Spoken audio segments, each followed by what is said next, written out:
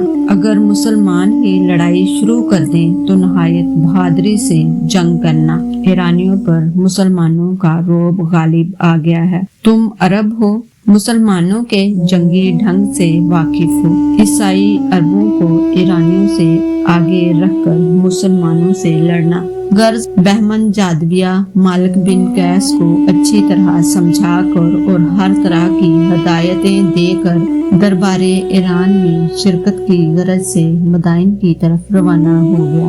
اس کے جانے کے تیسرے ہی روز حضرت خالد رضی اللہ تعالیٰ عنہ بھی اپنا لشکر لے کر لیس میں پہنچ گئے۔ لیس دریائے دجلہ کے کنارے پر واقع تھا۔ وہ دریا کے کنارے مناسب مقام پر مقیم ہوئے۔ مسلمانوں نے 2 روز تک ایرانیوں کے میدان میں نکلنے کا انتظار کیا۔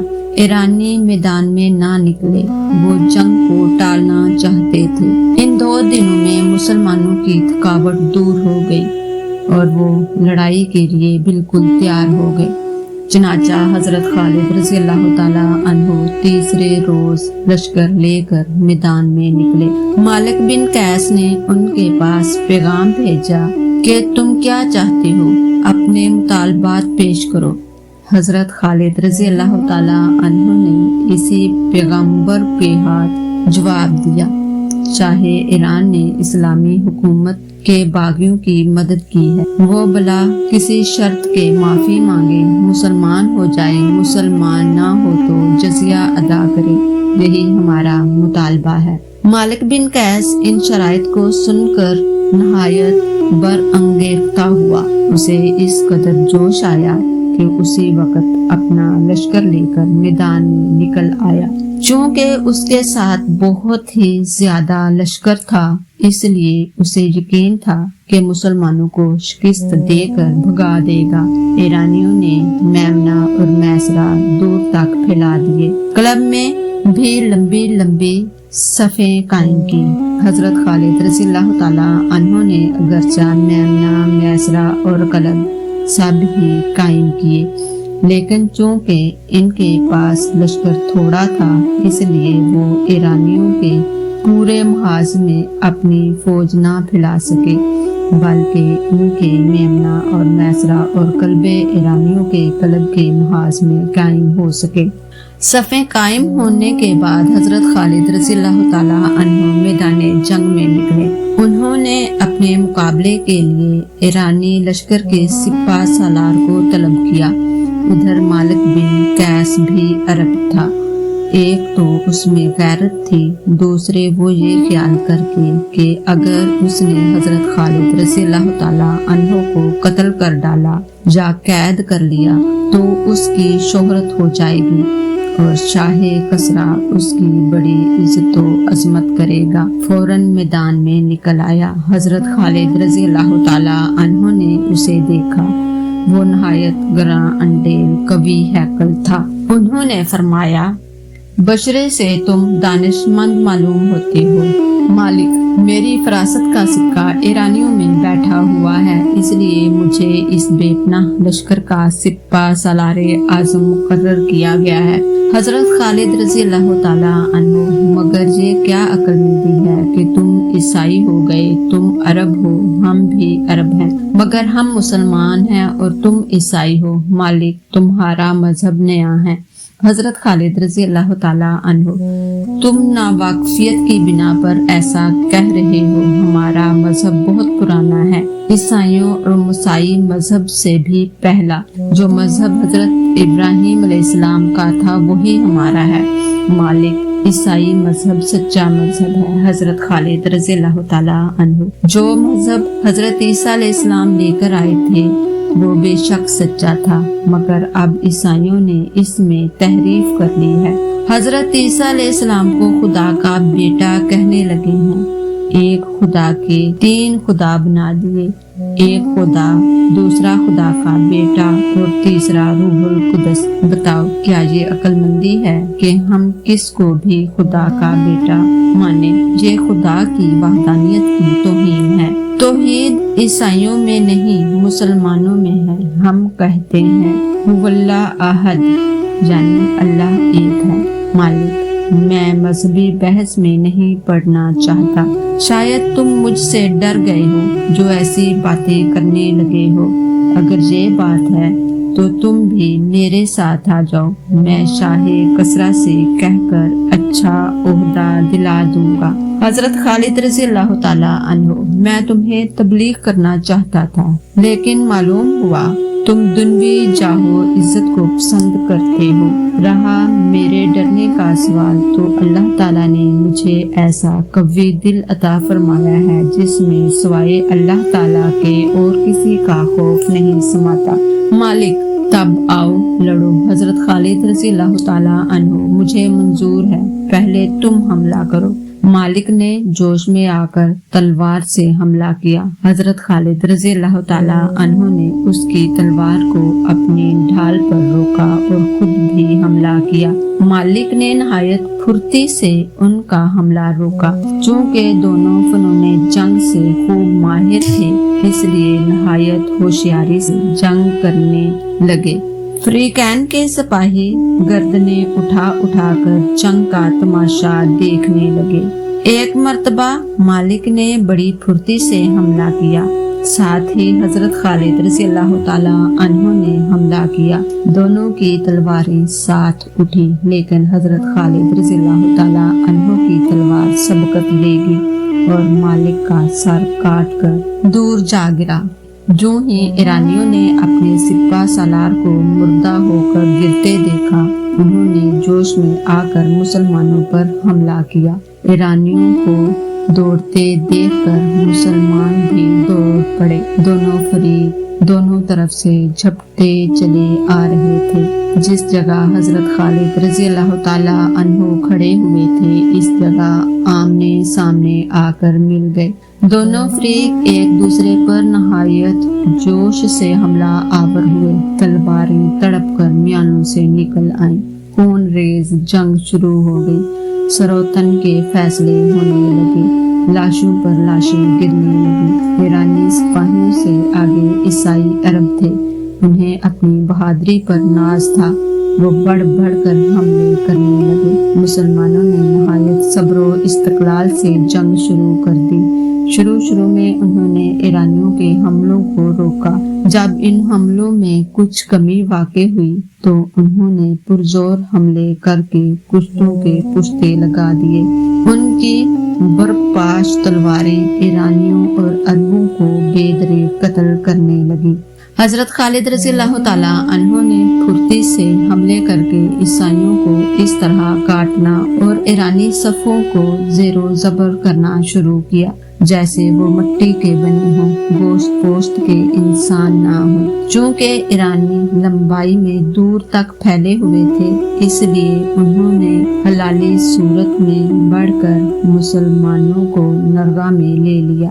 اب یہ صورت ہو گئی کہ مسلمانوں کے چاروں طرف ایرانی عیسائی عرب چھا گئے اور بڑے جوش سے لڑنے لگے۔ لیکن جس جوش و خروش سے مسلمان لڑ رہے تھے وہ عیسائیوں میں نہ تھا۔ ہر مسلمان خون خوار شیر بن گیا تھا اور زوردار حملے کر کے عیسائیوں کو گھاس پھوس کی طرح کاٹ رہا تھا۔